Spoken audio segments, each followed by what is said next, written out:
ADM Naveen ബാബുവിൻ്റെ ആത്മഹത്യ അല്ലെങ്കിൽ കൊലപാതകം ഇത് സംബന്ധിച്ച കേസന്വേഷണത്തിൻ്റെ കേസ് ഡയറി ഹാജരാക്കാൻ കേരള ഹൈക്കോടതി ആവശ്യപ്പെട്ടതോടെ പ്രത്യേക അന്വേഷണ സംഘം കാലുവന്ത നായെപ്പോലെ പരക്കം പായുകയാണെന്നാണ് റിപ്പോർട്ട്. കേസെടുത്തിട്ട് 1.5 മാസമായി. പോലീസ് വളരെ ലാവിഷായിട്ട് തന്നെന്നം പാടി അങ്ങനെ ഇരിക്കുകയായിരുന്നു. അപ്പോഴാണ് ഹൈക്കോടതിയുടെ ഇടപെടലുണ്ടായത്. 1.5 മാസം കൊണ്ട് ചെയ്തു തീർക്കേണ്ട ജോലി അല്ലെങ്കിൽ ഈ കാലത്തിനകം ചെയ്തു തീർക്കേണ്ട അന്വേഷണങ്ങൾ ഇപ്പോൾ ഒരാഴ്ച കൊണ്ട് പൂർത്തിയാക്കാനുള്ള ഓട്ടത്തിലാണ് കണ്ണൂരിലെ പ്രത്യേക അന്വേഷണ സംഘം. ഈ CBI അന്വേഷണം എന്ന ആവശ്യം ഇടിപിടിയുന്ന് ഇടിവെട്ടും പോലെ വന്നു വീഴുമെന്ന് ഇവരാരും കരുതിയതല്ല. സർക്കാർ വിചാരിച്ചില്ല, പാർട്ടി കരുതിയില്ല, അതുപോലെ പോലീസിനും അങ്ങനെ ഒരു തോന്നൽ ഉണ്ടായിരുന്നില്ല. പക്ഷേ നവീൻ ബാബുവിൻ്റെ കുടുംബം കാര്യങ്ങൾ കൃത്യമായി മനസ്സിലാക്കിയപ്പോൾ ഹൈക്കോടതിയെ സമീപിച്ചു, CBIയുടെ അന്വേഷണം ആവശ്യപ്പെട്ടു. അതേ തുടർന്ന് കേസ് ഡയറി ഹാജരാക്കാൻ ഹൈക്കോടതി ആവശ്യപ്പെടുകയും ചെയ്തു. അപ്പോഴാണ് നമ്മുടെ പ്രത്യേക അന്വേഷണ സംഘം, സ്പെഷ്യൽ ഇൻവെസ്റ്റിഗേഷൻ ടീം ഒന്നുണർന്നത്. ഒരു കേസ് CBI അന്വേഷണം ഏറ്റെടുക്കുന്നതിൻ്റെ പതിവ് രീതികളെല്ലാം ഉണ്ടാകുമെന്നാണ് ഈ കൂട്ടരെല്ലാവരും ധരിച്ചത് കേട്ടോ. അതായത് തെളിവുകൾ നശിപ്പിക്കാനുള്ള അവസരങ്ങൾ ലഭിക്കും, അതുപോലെ രാഷ്ട്രീയ യജമാനന്മാരുടെ ഇംഗിതമനുസരിച്ച് അല്ലെങ്കിൽ അവർ തയ്യാറാക്കുന്ന തിരക്കഥയനുസരിച്ച് അന്വേഷണം മുന്നോട്ട് കൊണ്ടുപോകാൻ പറ്റുമെന്നും അവസാനം എങ്ങും എത്താതെയാകുമ്പോൾ CBI അന്വേഷണം എന്നൊരാവശ്യം ഉണ്ടാകുമെന്നും അപ്പോഴേക്കും ആ കേസ് നാശകോശമായി തീർന്നിട്ടുണ്ടാകുമെന്നും അതിനുശേഷം CBI കേസ് ഏറ്റെടുക്കുമെന്നും അങ്ങനെ പ്രതിയായ ആളുകളെ രക്ഷപ്പെടുത്താമെന്നും കേസ് തേച്ച് മാച്ച് കളയാമെന്നൊക്കെ കരുതിയതാണ്. പക്ഷേ ഇത്ര പെട്ടെന്ന് നവീൻ ബാബുവിൻ്റെ കുടുംബം രംഗത്ത് വരുമെന്ന് അവർ പ്രതീക്ഷിച്ചില്ല. അതും പോരാഞ്ഞ് നവീൻ ബാബുവിൻ്റെ കുടുംബം ഒരു പാർട്ടി കുടുംബമാണ്. അവരിത്ര പെട്ടെന്ന് പാർട്ടിക്കെതിരായിട്ട്, പാർട്ടിയുടെ ആഗ്രഹങ്ങൾക്കെതിരായിട്ട് തിരിയുമെന്ന് അവരാരും കരുതിയില്ല കേട്ടോ. അവർ വിചാരിച്ചെന്താ, അല്ലെ പാർട്ടി വിചാരിച്ചെന്താ, പാർട്ടി പറഞ്ഞിട്ടുണ്ട്, സർക്കാരും പറഞ്ഞിട്ടുണ്ട്, കുടുംബത്തിനൊപ്പമാണ്, നവീൻ ബാബുവിൻ്റെ കുടുംബത്തിനൊപ്പമാണെന്ന്. ഈ വിടുവായത്തരം കേട്ടിട്ട് ഈ നവീൻ ബാബുവിൻ്റെ കുടുംബം അതൊക്കെ വിശ്വസിക്കുമെന്നും അവരെ ഏറെക്കാലം പറ്റിച്ചു നിർത്താമെന്നുമാണ് ഇവരൊക്കെ കരുതിയത്. പക്ഷേ നടന്നതല്ല. പാർട്ടിക്കും സർക്കാരിനും പോലീസിനുമൊക്കെ മറ്റൊരാഗ്രഹം കൂടി ഉണ്ടായിരുന്നു, അല്ലെങ്കിൽ വേറൊരു ലക്ഷ്യം. അതായത് ഈ അന്വേഷണം ഇങ്ങനെ നീളുന്നതനുസരിച്ച് നവീൻ ബാബുവിനെതിരായിട്ട് എന്തെങ്കിലുമൊക്കെ തെളിവുകളോ വിവരങ്ങളോ ശേഖരിക്കാമെന്നും അതുവഴി അദ്ദേഹത്തെ കുറ്റക്കാരനാക്കി നിർത്തിക്കൊണ്ട് ദിവ്യയെ സംരക്ഷിച്ചെടുക്കാം, വെള്ളപൂശിയെടുക്കാം എന്നുമാണ് ഇവരൊക്കെ കരുതിയത്. പക്ഷേ അതൊന്നുമല്ല വാസ്തവത്തിൽ സംഭവിച്ചത്. PT ഉഷ ആയ കാലത്ത് 100 മീറ്റർ ഓടുന്ന വേഗതയിലാണ് ഇപ്പോൾ അന്വേഷണ സംഘം പരക്കം പായുന്നത്. അതങ്ങനെയാകട്ടോ. കാല് വെന്ത് കഴിഞ്ഞാൽ പിന്നെ നിൽക്കാൻ പറ്റത്തില്ല, ഓടിക്കൊണ്ടേയിരിക്കണം. ഒരിടത്ത് സ്വസ്ഥമായിട്ട് വിശ്രമിക്കാൻ സാധിക്കില്ല. അതാണ് നമ്മുടെ പ്രത്യേക അന്വേഷണ സംഘത്തിനും വന്ന് ഭവിച്ചിരിക്കുന്നത്. ഈ തിരക്കിൻ്റെ ഭാഗമായിട്ട് നമ്മുടെ കളക്ടർ അരുൺ വിജയിൻ്റെ മൊഴി വീണ്ടും പോലീസ് എടുത്തുവെന്നാണ് കേൾക്കുന്നത്. ആദ്യം ഒരു CI എടുത്തത്.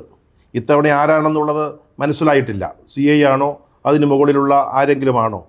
ഒന്ന് ആലോചിച്ച് നോക്കി. ഒരു കളക്ടറെ, ഒരു IAS കാരനെ ഒരു CI ചോദ്യം ചെയ്താൽ, അല്ലെങ്കിൽ തെളിവെടുക്കാൻ പോയാൽ, അല്ലെങ്കിൽ മൊഴി ശേഖരിക്കാൻ പോയാൽ എന്തായിരിക്കും സംഭവിക്കുക? ഇപ്പോൾ 2ാമത് മൊഴി എടുത്തിരിക്കുകയാണ്. അതിൻ്റെ ഉദ്ദേശം വേറെയാകട്ടോ.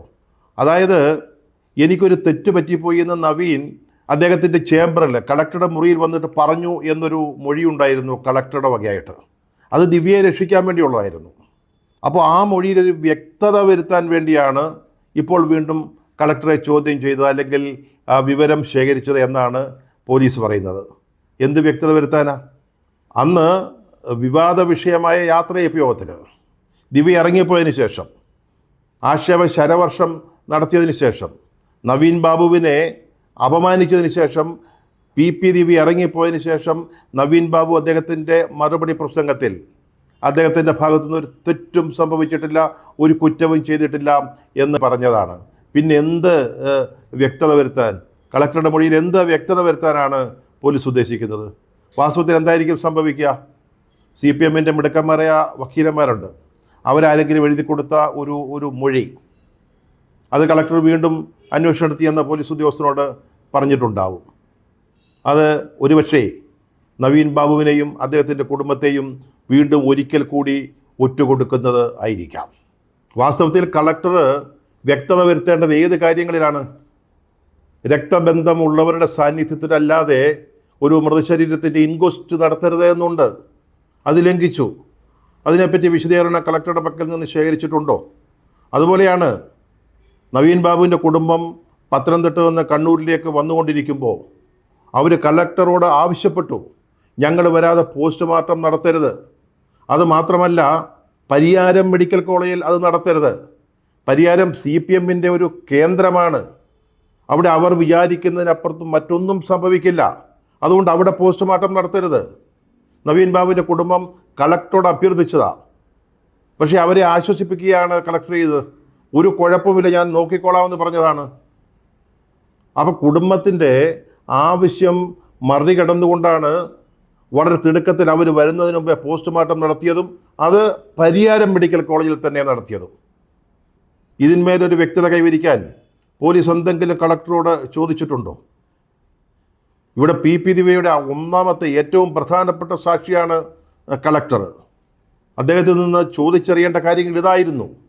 അത് അന്വേഷിച്ചിട്ടുണ്ടോ? ആ വക വിഷയങ്ങളിലുള്ള തെളിവെടുത്തിട്ടുണ്ടോ? കളക്ടർക്ക് പറയാനുള്ളത് രേഖപ്പെടുത്തിയിട്ടുണ്ടോ? ഇതൊക്കെ ചോദ്യങ്ങളായി. തിരക്ക് പിടിച്ച അന്വേഷണങ്ങൾ നടത്തുന്നു എന്ന് പറയുന്നതിനിടയിലും വേണ്ടപ്പെട്ട ഇത്തരം കാര്യങ്ങൾ സംഭവിച്ചിട്ടുണ്ടോ, നടന്നിട്ടുണ്ടോ എന്നുള്ളതാണ് വളരെ പ്രധാനപ്പെട്ട കാര്യം. നവീൻ ബാബുവിൻ്റെ ഫോൺ വളരെ തിടുക്കപ്പെട്ട് മജിസ്ട്രേറ്റ് കോടതിയിൽ ഹാജരാക്കിയെന്നാണ് റിപ്പോർട്ട്. നേരത്തെ തെളിവുകൾ നശിപ്പിക്കരുത് എന്ന് നിർദ്ദേശം നൽകണമെന്ന് ആവശ്യപ്പെട്ടുകൊണ്ട് നവീൻ ബാബുവിൻ്റെ കുടുംബം ചീഫ് ജുഡീഷ്യൽ മജിസ്ട്രേറ്റ് കോടതിയിൽ ഒരു കേസ് കൊടുത്തിരുന്നു. അതിന് കോടതിയിൽ നൽകിയ മറുപടിയിൽ പോലീസ് പറഞ്ഞിരുന്നത് ഈ ഫോണിൽ നിന്നുള്ള എല്ലാ വിവരങ്ങളും ശേഖരിച്ചു കഴിഞ്ഞു എന്നാണ്.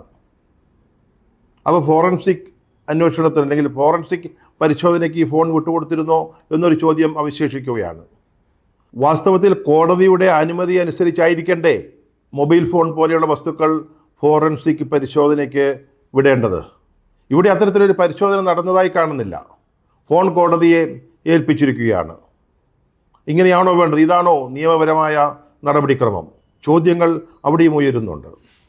ഈ പരക്കം പാഞ്ഞുകൊണ്ടുള്ള അന്വേഷണത്തിനിടയിലും നമ്മളെ അമ്പരിപ്പിക്കുന്ന മറ്റൊരു വളരെ പ്രധാനപ്പെട്ട കാര്യമുണ്ട്.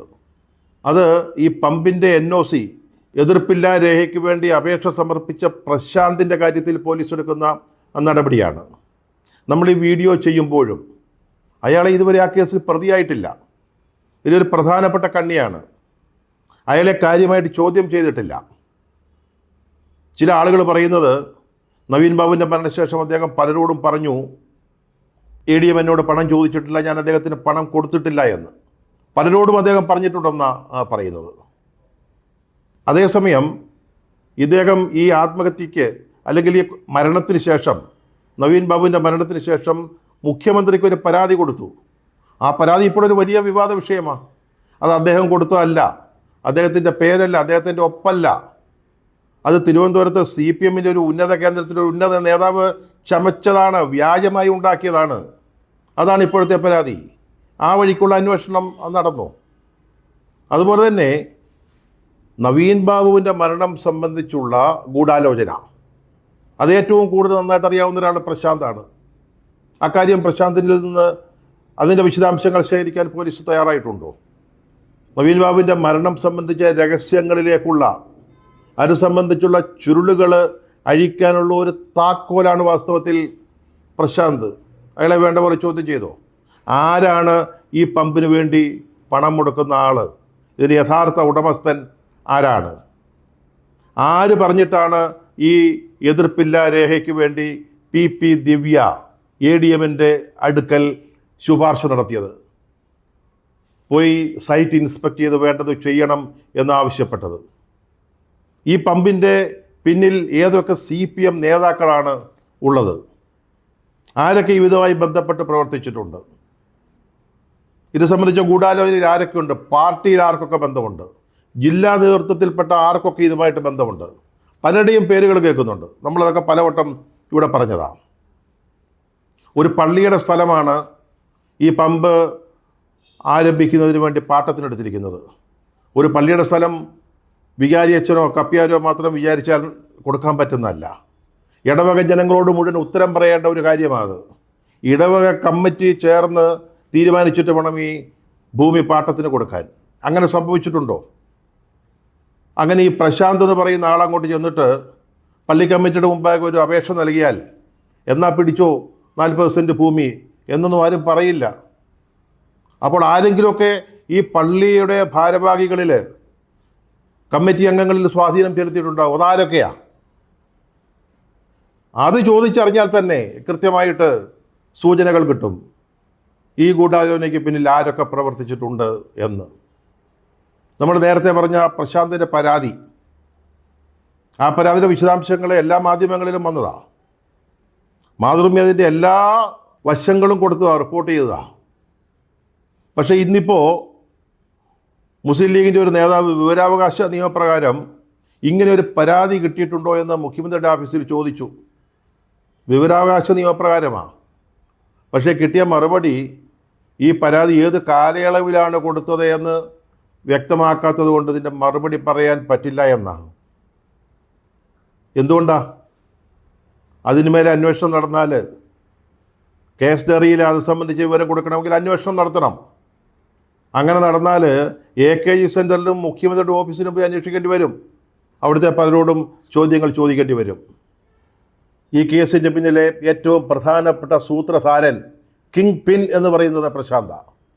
അയാളെ ചോദ്യം ചെയ്യാതെ, അയാളെ പ്രതിയാക്കാതെ എങ്ങനെയാണ് നിങ്ങൾക്കൊരു കുറ്റമറ്റ കേസ് ഡയറി ഹൈക്കോടതിയിൽ സമർപ്പിക്കാൻ സാധിക്കുക? ഈ പരക്കം പാഞ്ഞ് എന്തെങ്കിലും എഴുതിക്കൊണ്ട് ചെന്നാൽ ഹൈക്കോടതി 2 കൈയും നീട്ടി അതങ്ങ് സ്വീകരിക്കുന്നൊന്നും വിചാരിക്കണ്ട. നിങ്ങൾ ദിവ്യയെ കൃത്യമായിട്ട് ചോദ്യം ചെയ്തിട്ടുണ്ടോ? ഈ പ്രത്യേക അന്വേഷണ സംഘം ദിവ്യ മാടത്തെയല്ല, ഈ കേസിൽ കുറ്റാരോപിതയായ ദിവ്യയെ കോടതി ഒരു ദിവസം 12 മണിക്ക് അവരെ കസ്റ്റഡിയിൽ വിട്ടു ചോദ്യം ചെയ്യുന്നതിന്. 3 മണിയായപ്പോഴേക്കും തിരിച്ച് ജയിലിലെത്തിച്ചു. ഈ സമയത്തിനുള്ളിൽ നടന്ന ചോദ്യം ചെയ്യലല്ലാതെ കൃത്യമായ ഒരു അന്വേഷണം അല്ലെങ്കിൽ മൊഴിയെടുക്കൽ സംഭവിച്ചിട്ടുണ്ടോ? ഇതുമായി ബന്ധപ്പെട്ട ഗൂഢാലോചന സംബന്ധിച്ച് എല്ലാ വിവരങ്ങളും അറിയാവുന്ന വ്യക്തിയാണ് ദിവ്യ. ആ ഭാഗത്തെന്ത് അന്വേഷണം നടന്നത്? ഇപ്പോൾ നിങ്ങൾ കളക്ടറെ വീണ്ടും ചോദ്യം ചെയ്തു, അല്ലെങ്കിൽ അദ്ദേഹത്തിൻ്റെ മൊഴി വീണ്ടും എടുത്തു. നവീൻ ബാബുവിൻ്റെ ഫോൺ കൊണ്ട് കോടതിയിൽ സമർപ്പിച്ചു. ഇതൊക്കെ ചെയ്യുന്നത് കൊണ്ട് മാത്രം നിങ്ങൾക്ക് ശരിയായ ഒരു കേസ് ഡയറി കോടതിയിൽ എത്തിക്കാൻ സാധിക്കുമോ? പോലീസ് ഒരു കാര്യം ഓർക്കണം, എന്നും കുന്നും പിണറായി വിജയൻ ആയിരിക്കില്ല ഇവിടുത്തെ ആഭ്യന്തരമന്ത്രി. നിങ്ങൾ ചെയ്യേണ്ട കാര്യങ്ങൾ ചെയ്യേണ്ട സമയത്ത് ചെയ്യേണ്ടതുപോലെ ചെയ്യണം. അല്ലെങ്കിൽ ഹൈക്കോടതിയിൽ നിന്നോ മറ്റോ എന്തെങ്കിലുമൊക്കെ വാങ്ങിക്കിട്ടുമ്പോൾ കൂടെ നിൽക്കാൻ ആരും ഉണ്ടാവില്ല. വഴുതക്കാട്ടെ പോലീസ് കേന്ദ്ര ആസ്ഥാനത്തും അതുപോലെ സെക്രട്ടേറിയറ്റ് ആഭ്യന്തര വകുപ്പിലും മുഖ്യമന്ത്രിയുടെ ഓഫീസിലൊക്കെ ഇരിക്കുന്നവർ അത്തരം ഒരു സന്ദർഭം ഉണ്ടാകുമ്പോൾ മൂട്ടിലെ പൊടിയും തട്ടി അങ്ങ് പോകും. നിങ്ങളെ ബാക്കി ഉണ്ടാവുള്ളൂ. നിങ്ങൾ നിങ്ങളുടെ ജോലി വൃത്തിയായിട്ട് ചെയ്യണം, വെടിപ്പായിട്ട് ചെയ്യണം.